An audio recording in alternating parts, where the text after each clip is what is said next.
We watched the BBC interview with Musk, right? And he goes up and the guy opens up the question with, why'd you agree to do this interview? He says, well, I don't know, what's the name of the BBC? And he's trying to mock them and all this stuff. And there's a part of it where, you know, he calls them out for the mistakes they made. Yeah. And if you go to the bottom of the interview on BBC, you'll see comment section saying, why'd you cut that out? Because Musk puts it on Twitter, but they didn't put it in the interview. Yeah. Then you watch the interview with you. The first question they ask you was, what's the first question? Hey, you've been accused of serious crimes, rape or something like that. You know, right off the bat, they asked that question of you. And then you see the interview, Lucy Williamson, I believe, her first question was, you're facing some very serious allegations. Have you raped anybody? That's the open question that they ask you. And the video they put up, the first one, they take it down. The second video they put up, that's 12 minutes like the highlight one, they turn, the comment section is open. There's 80,000 plus comments there. Then you look at Philip Schofield. Yeah. And you just brought up Philip Schofield. For people that don't know who Philip Schofield, do you mind explaining to people who he is? Yeah, he was a TV presenter in England. He was very famous. He ran the morning show. And he was grooming children for a very long time. And all the staff knew about it. And the people who worked on the show with them were being groomed by him. And everybody knew. And it was all a big ha-ha-ha joke.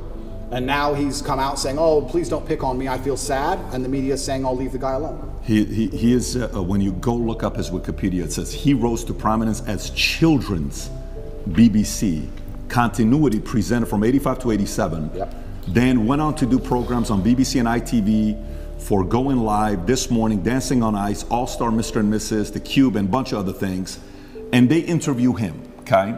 While he's going through the mess, you know, after 27 years of being married, this one guy that he groomed since 10 years old, his name is McGreevy, I want to say, something McGreevy, that he's going through the process. Matthew McGreevy, they met at 10 years old at a theater group. At 15 years old, Philip follows him on Twitter. While the kid is 15, he follows him on Twitter. The guy celebrates it. Long story short, Ruth Langsford, they work together with. She files a complaint. Then right after filing the complaint, McGreevy gets fired. Then he has to take a break. Then he comes out after 27 years telling his wife, you know, and hey, I'm gay, I'm coming out of the closet. He's got 2 daughters.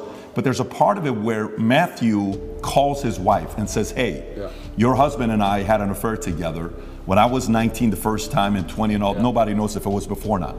The interesting thing about him is his brother, Timothy Schofield, I don't know if you know about his brother. Oh, what, the one who's in jail for being a pedophile?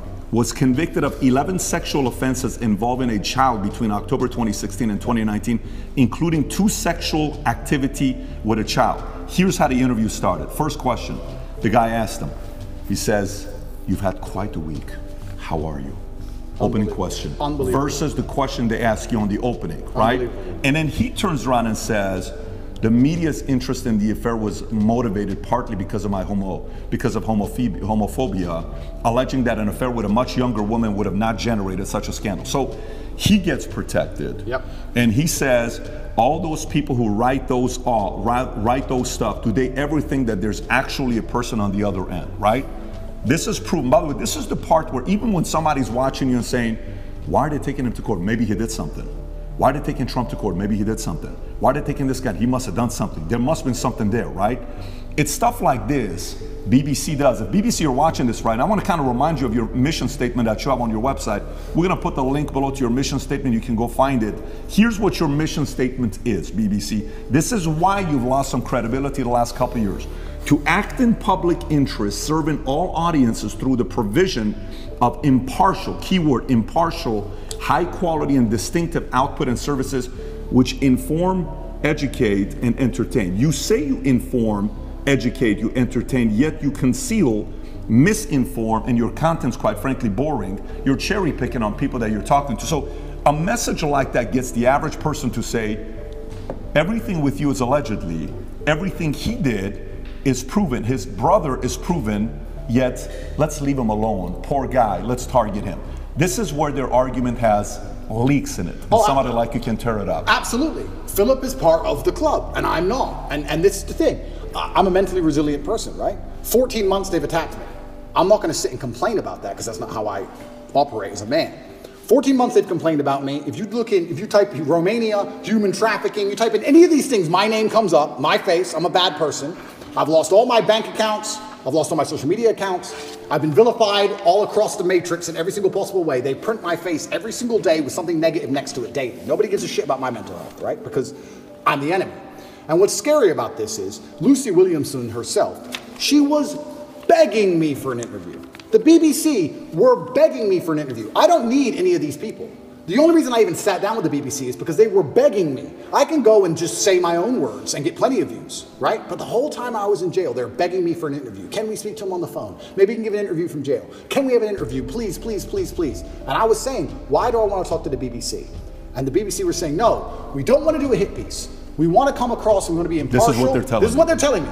We want to be impartial. We believe there's a side of the story that hasn't been told. We're really interested in some of the, let's say, what's the word? I don't want to get this wrong. Inconsistencies in the Romanian justice system. We're very interested in his side of the story. There's been enough hit pieces. We want to tell the other side. We want to hear Andrew Tate's story. And I said no, on repeat. Then they sent me a list of questions. I didn't even ask for a list of questions. That's not who I am. I don't have to script. I never asked for a list of questions. They sent me a list of questions. Here's what we're going to ask. It's about his mental health. It's about the Romanian justice system. It's about the fact he hasn't been charged. His liberty's been deprived. All this stuff. And I thought, well, that's kind of interesting. Maybe it's a bit interesting. And the Matrix is obviously printing lies about me. And these are some interesting questions from the Matrix for the first time ever. Okay. They walk in here all smiles and happy, all smiley faces, trying to take me off guard. I already had my list of questions, right? It's all going to be nice and easy. I sit down and they instantly attack me. They put the cameras on first and they attack me, expecting me to stutter and make a fool of myself. It's kind of like they tried to sucker punch me. I'm in the club and they're my friends shaking my hand and they tried to hit me and knock me out. And this is the thing that's so amazing about it. Yes, I destroyed the BBC, but of course I did because I'm smarter than all of them. But why should I have to rely on my wit and intellect to destroy BBC with their research team and their plan? Their deliberate plan to try and annihilate not only my credibility, but my life. They are trying to put me back in jail, these people. They're not dishonest. They're genuinely evil, and they don't give a shit. And so why should I even sit there and entertain them? I believe I could slip every single sucker punch they throw at me for the rest of human time. I could sit with any of these clowns, and no matter who they sit with their research team, whatever garbage they come up with, I'll make a fool of all of them. But why am I even entertaining them anymore? What's the point? That was the last chance I gave mainstream media. They lied for months to get that interview with me. Completely dishonest, head to toe. And like you said, they sit with Philip. Are you okay? Are you okay? We heard your mom's upset, that poor old lady. Maybe everyone should stop talking about it because his mom's upset. Let's not talk about it anymore because his mother's old. You're either part of the club or you're not. You have to sell your sanity nowadays. If you sell your sanity, you're afforded protections. That's the reality of it, because if you're a sane thinking person, you don't buy their bullshit. And that's what upsets them. They don't want anybody who thinks for themselves. They need you to they want you to believe exactly what's on the television screen. Believe in COVID. It's COVID now. It's COVID now. Oh, Putin's invaded Ukraine. Putin's cured COVID now. Now it's Ukraine. It's insane. Till the next thing comes. It's absolutely asinine. Did any of the questions that they sent you ahead of time? Zero. By the way, we didn't. There was no. No, that's not how we operate. Asked us ahead of time whatsoever. Did they ask you any of the questions they said they were going to ask you? Zero. They start with an attack and it became a battle instantly. Did they ask you at any point what jail was like? Zero. What your mental health was like? Zero. How, like, you completely missed the mark when everyone wants to know what was jail like. Well, but they don't even ask you that question. But this is what's so interesting about it. These people are so detached from reality, because they are genuinely detached from reality. They think that finding a video I made 8 years ago, a 4-hour speech I made 8 years ago, and finding one line of it without context that can be misconstrued, they think that sitting down with me and saying that to me is an aha moment. Nobody cares. Because you're taking it out of context, one. And I said you're taking things out of context. She goes, I'm not taking it out of context. I said, if you're presenting it without context, that's taking it out of context. That's what it is. You're lying by omission. I said that to her after the camera's off, and she looked at me because she didn't understand. When you omit details, when you refuse to put in all of the details, you can lie by including one detail which may happen to be true. You can tell the truth and miss all the details around the truth, and you are lying by omission. You're lying by omission. And you're sitting here saying, oh, you said this 8 years ago. Nobody cares. Because they know me, and they know I didn't mean it in that way, and they know it's taken out of context, and they know that it's an old video on the internet, and it's not even an aha moment they think it is. But they just want to sit with you for an hour, attack you and attack you and attack you, wait for you to make one mistake. If I would have stuttered or made a single mistake, that's the only 3 minutes they would have shown. That's all they want. They want that 1 hour, then they take the little bit With me, they cut it down to 12 minutes and they look terrible in all of it. But if I would have made a single mistake, it would have been the only bit they shown. That's all they care about. Fake news. Did you tell them, did you say, I'm only doing this if I'm able to record as well? I said that. Because I know that's what happened with Trump as well a couple of years ago. I didn't even tell them, I just recorded it. Okay, so they didn't know you were recording. They didn't know I was recording until afterwards, and then I said, that was dishonest, I'm going to release the whole video. You told them before you released it? I told them. There is no contract or agreement with BBC? No. Nothing was signed, it was just simply an interview, okay. Because I think that was very important when you released it, for people to see what fully was said versus, and by the way, you know the Philip Schofield interview that they put up, the 12-minute one that just came out, you know the comments are turned off. Of course they are. The comments are turned off, yours are turned on, his is turned off. Of course. And who knows many reasons why they would do that. But going back to BBC. So, okay, they come, they want to ask the questions of you. For some of the people that maybe aren't following the story closely, but they know who you are. We're in the car, we're driving, and a lot of people are asking questions. We ask the drivers, like, hey, are you going to Tate's place? How do you know we're going to Tate's place? And he says, well, who's Tate? Oh, Andrew Tate. Oh, tell us about Andrew Tate. Well, this is, okay. What kind of a guy is he? He said, I actually really like him. I said, why do you think he's going through what he's going through right now? Oh, it's always because of money. Okay, so we're at a different restaurant. So tell us, why are you going through this? Why is he going? Everybody's saying a similar thing about this, right? But for those who don't know, there's 3 different camps. Yeah. The camp that already sees you guilty, it doesn't matter what they read. So for example, this story here, you know, from BBC came out just last night, 10:30. Andrew Tate choked me until I passed that, UK woman claims, right? This is Alice, another anonymous name, just like Sophie, right? Yeah. But there's 3 camps. There's those that say, well, look, I'm already thinking he's guilty. I don't like him anyways. I need anything to get me to think he's guilty. Yeah. Whatever it takes. I don't have to do my own due diligence. I just have to hear anything. Then there's the camp that's a diehard fan. There's nothing you can do that they did wrong. You can, you know, in their eyes, it's going to be wrong. Then you have the people in the middle that are the reasonable ones, that are saying, you know what, let me look at this. What about this? What about that?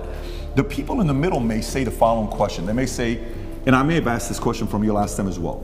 They may say, Andrew, okay, if this guy is so innocent, how can they get you to go to the dungeon for 92 days? How can they put you on house arrest? How can they do all this stuff? Yeah. If you're somebody that was born in US, you lived in UK, how come somebody else isn't coming to bail you out? You got different lawyers. How is it that they can keep doing this to you if you're not guilty? What do you say to those people? Yeah, and once again, I have to be careful what I say because of the court case, but Romania has a law, or the law in Romania is basically, if you can prove to a judge that it might have happened, they're allowed to hold you up to 6 months during the investigation stage. If I was guilty of anything, I would have been charged long ago. And we're going to talk about charges soon because I still believe they're going to attempt to charge me. But we're now approaching the end of the 6 months they can keep me under a form of arrest for without charge.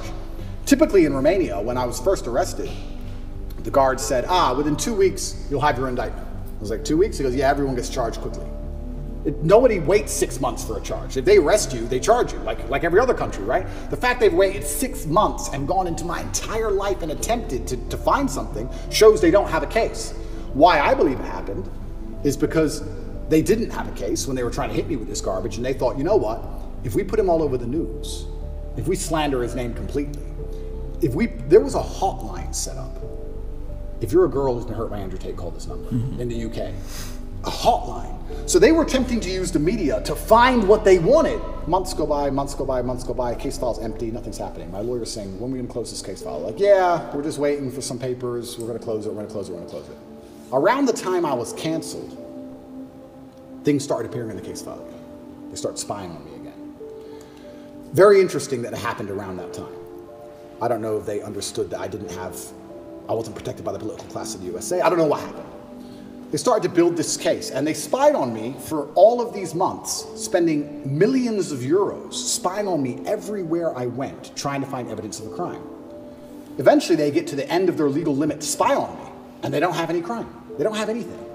So in my current court case, we have 2 Americans who lied, the ones who we have the conversations between them saying they're going to get an Oscar for lying to the police. We have the CCTV of them coming and going. We have their Uber records showing they can travel the country freely. We have their phone calls with their mother where they're saying, yeah, he didn't hurt me, and my boyfriend caught me. We have all of it. We have all the evidence. We have those 2, and then there's nobody else who could possibly even take the stand. I don't believe, as high level as this Matrix attack is, I still don't believe a Romanian judge is going to put me in jail with the dossiers. I've seen it. It's garbage. I don't think I'm going to end up in jail. But it's just taking years of my life, damaging my influence, having bad things to say about me, keeping me under control, keeping me locked in a house. That's all they want to do. They have no interest in the truth. There's no victims. There's no one to take the stand. Do you know who Sophie is or Alice is or no? Yeah, so the BBC, Ali? That's really interesting. So then the BBC says, well, we found victims, because the BBC have done enough investigative journalism to understand that the case is garbage and there's no victims. So they said, well, we found victims. They found one called Sophie first. That was a few months ago. I think I was still in jail when Sophie appeared. Is that her real name? No, that's her fake name. So they have a girl with a fake name called Sophie. They don't show her face. They ask me, what do you think about Sophie? How can I comment on Sophie when Sophie isn't real? Firstly, you've made her up. Secondly, I don't know who you're talking about. You're saying that 9 years ago, I was emotionally controlling? That is the most subjective garbage accusation. What does that mean? 9 years ago, I said you shouldn't party with those guys in the club. Is that what I said? I don't know what I said. I don't know who she is, if she exists at all. And they're saying 9 years ago, you were emotionally controlling. Sophie said so. Who's Sophie? We're not telling you. What's emotionally controlling mean? We're not telling you. What comment do you want me to? If this person even exists, which they don't, then I destroy the BBC, make it very clear to them that Sophie doesn't exist, on repeat, because she doesn't. And 2 days later, Alice appears. What's interesting about this is that DCAUT, the federal agency inside of Romania, along with help from international partners, have tried so hard, spending millions of euros with federal level tools to find a victim so they can put me in jail. And they can't find anyone. But the BBC just pulls them up whenever they want. The BBC does.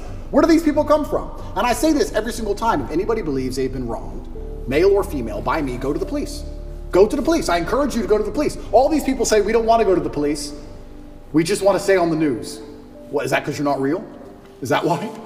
That's pretty convenient. I mean, I thought I was a bad person. Why don't you go to the cops? Oh, because you have no evidence and it doesn't exist? That's why. Are all these accusers in the UK, not even in Romania? Not even in Romania. So Sophie and Alice are supposedly both from the UK. And Alice's story is... To correct, it's not Alice. I said Alice, it's Evie. Evie or Evie or something like that. E-V-I-E. It's all made up names. It's all made up names. Yes. So Evie, we could call whatever name we want. But yeah, Evie is saying 13 years ago I choked her or something. Yeah. By the way, when is the 6-month time limit? End of this month. Okay. And can we reference the tweet you just posted a couple days ago? I want to stay on this. She was commenting on Evie. You were going to say something about Evie, what she said 10. So she's claiming 10 years ago or 13 years ago, you guys had the consensual sex the first time. She comes back for the second time around.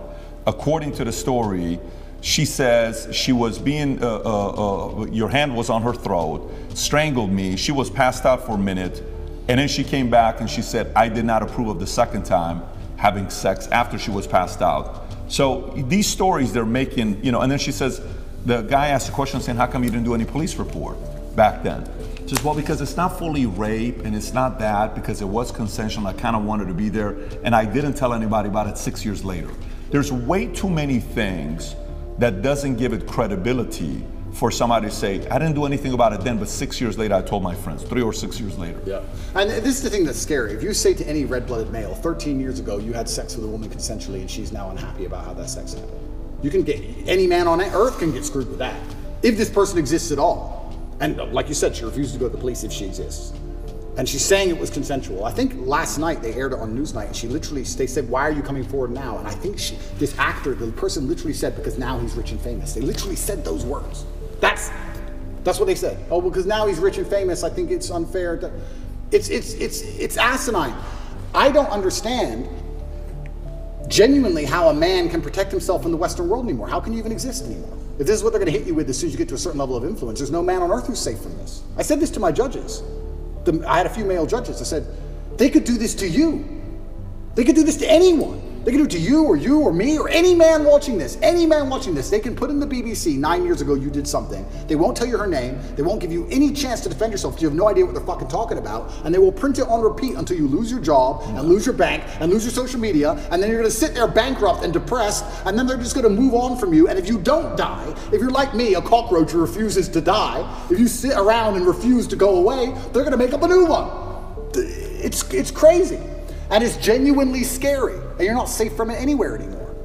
I will say right now on this podcast, I encourage absolutely anybody who believes I've harmed them, male or female, to go to the police with evidence and we'll go to court. Let's do it. I don't harm people. If I was harming people, I wouldn't be out here as open as I was. The biggest criminals and the biggest gangsters and the most heinous people on earth don't have social media. You know this. If I see a guy with an Instagram pretending he's a gangster, he's not a gangster. The real gangster hasn't got Instagram. But that's the reality of it. You think I'm gonna become the most Googled man in the world if I've been running around hurting people? It's absolutely insane. And I think there has been a shift in the consciousness. I think, especially because of COVID and a few other things, people are starting to understand that all these people do is lie. I think people are starting to understand that. And the harder they try and hurt me with these lies, the less people believe it, which is scary for me. Like I said earlier, it's scary. They keep coming up with more garbage. The bullets keep bouncing off. So now they're sitting around going, we can't convince the world this person is a bad person. How do we get rid of him? That's the scary part.